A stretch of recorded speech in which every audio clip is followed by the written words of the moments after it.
Hello friends, welcome to another video.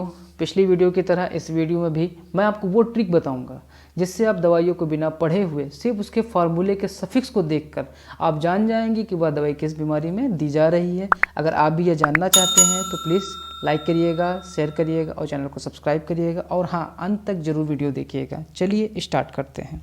आज के इस वीडियो में 4 दवाइयों के बारे में जानेंगे।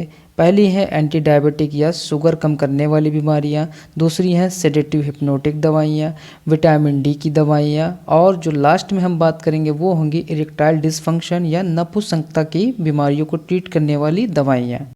ऐसी दवाइयाँ जिनके फार्मूले का सफिक्स पैम या टोन है, ये दवाइयाँ सेडेटिव या हिप्नोटिक दवाइयाँ होती हैं। इन्हें हम एंटी डिप्रेसेंट या एंटी एंजाइटी के नाम से भी जानते हैं। एंटी डिप्रेसेंट यानी चिंता को कम करने वाली, एंटी एंजाइटी यानी डर को कम करने वाली दवाइयाँ होती हैं। ये लोगों को नींद भी लाती हैं। इन्हीं में कुछ एग्जाम्पल हैं जैसे डायजेपाम, लोराजिपाम, क्लोनाजिपाम, फिनोबार्बिटोन, थायोपेंटोन या मीथोहेक्सिटोन।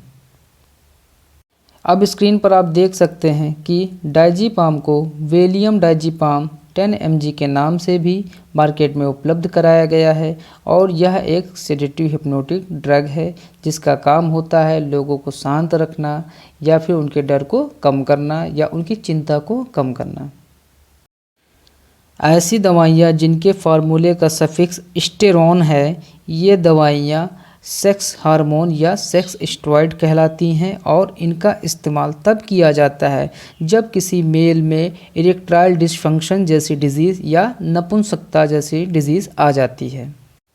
इन्हीं में से कुछ एग्जाम्पल्स हैं जैसे टेस्टोस्टेरोन, डाईहाइड्रोटेस्टोस्टेरोन, एंडोस्टेरोन, मिथाइल टेस्टोस्टेरोन।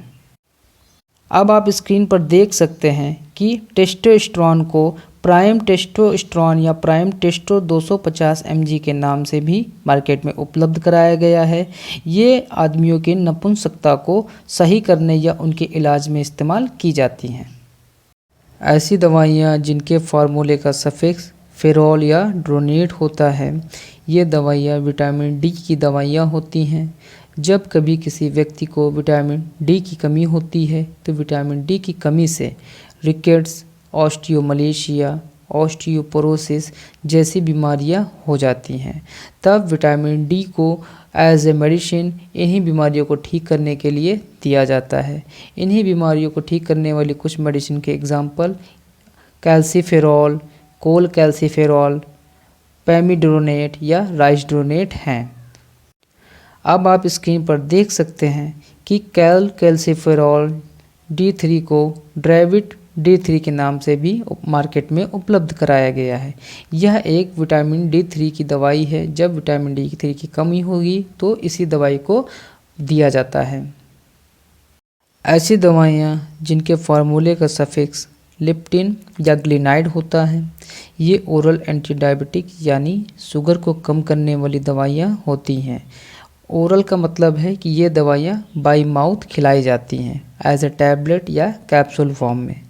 इन्हीं के कुछ एग्जाम्पल्स दिए गए हैं जैसे एलोग्लिप्टिन, सागाग्लिप्टिन, सीताग्लिप्टिन, रेपाग्लिनाइड, सेनाग्लिनाइड।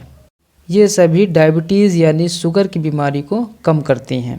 अब आप स्क्रीन पर देख सकते हैं कि सीताग्लिनाइड को जीटा 100 mg टैबलेट के नाम से भी मार्केट में उपलब्ध कराया गया है और यह भी एक एंटी डायबिटिक मेडिसिन है।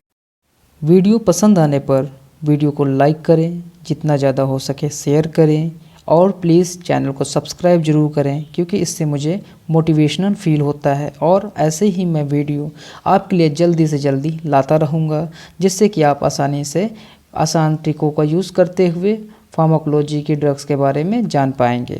Thank you guys for watching my channel. Thank you.